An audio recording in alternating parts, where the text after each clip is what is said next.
बोलिए गणेश भगवान की जय। गणपति के करी है पूजनवा, सखी जे करे होई है ललनवा। गणपति के करी है पूजनवा, सखी जे करे होई है ललनवा। होई है ललनवा सखी, होई है ललनवा, होई है ललनवा सखी, होई है ललनवा। घरे घरे होई है पूजनवा, सखी जे करे होई है ललनवा। गणपति के करी है पूजनवा, सखी जे करे होई है ललनवा। चौथ तिथि सखी माघ के महीनवा, चौथ तिथि सखी माघ के महीनवा। गणपति के गावे भजनवा, सखी जे करे होई है ललनवा। गावे गणपति भजनवा, सखी जे करे होई है ललनवा। गणपति के करी है पूजनवा, सखी जे करे होई है ललनवा। गणपति के करी है पूजनवा, सखी जे करे होई है ललनवा।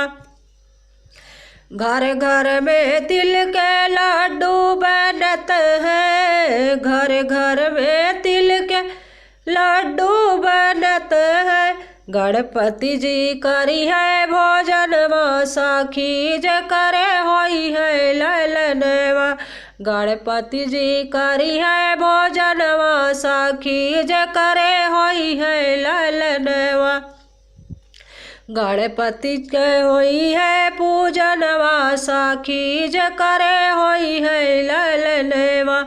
गणपति के करी है पूजनवा, सखी जे करे होई है ललनवा। निर्जल व्रत उपवास राखी के, निर्जल व्रत उपवास राखी के।